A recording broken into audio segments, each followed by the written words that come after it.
Welcome back to the Business Exit Value Strategy. In today's tactic, we will discuss the Goal 1 strategy and expense mitigation. This is the Business Exit Value Strategy with one objective, 7 goals, and 500 tactics. Statistically, only 25% of businesses continue beyond 15 years. And only 25% of those will sell. Why is it only 5% succeed? We have analyzed mid-sized companies for over 20 years. There are proven methods and common mistakes to success. This is the business development outline for you, the principal, to finish well and have a future assurance with real estate investments. Now, let's jump into today's tactic.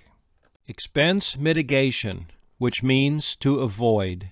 The greatest way to reduce expenses is not to have them. The term austerity in the business sense refers to simplicity and frugality. To quote Abraham Lincoln in part, "A penny saved may be a nickel earned. Not spending hard-earned revenue on expenses leads to an increased profit. A business value is measured on a multiple of net earnings. Have a buy low mindset with purchases and expenses." Additionally, the profit may be more wisely used to invest in another income-producing asset or pay down debt, thus creating additional net business and real estate equity. If there is no current proactive expense mitigation, there likely will be a need to sequester, which means to cut spending in the future. Business has cycles.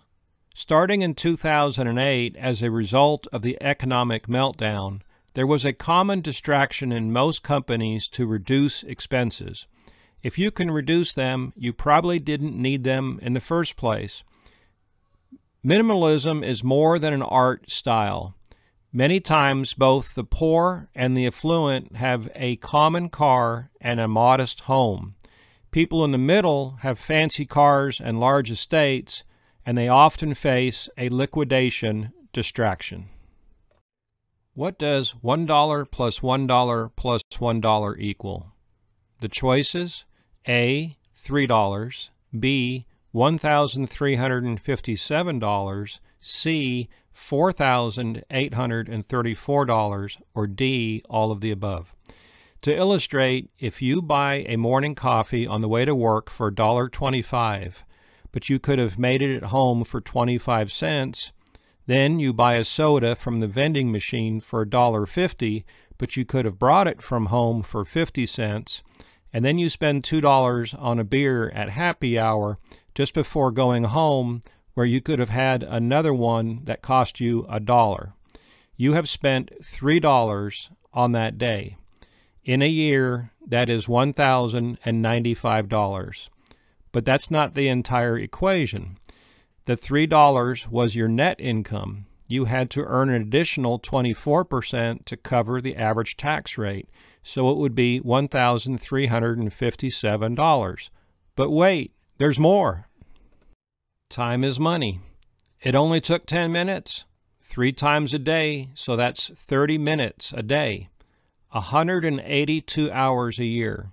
If you would have stayed at work for an additional 30 minutes a day, given the average wage, that adds $3,477, not including overtime, so the total will be $4,834.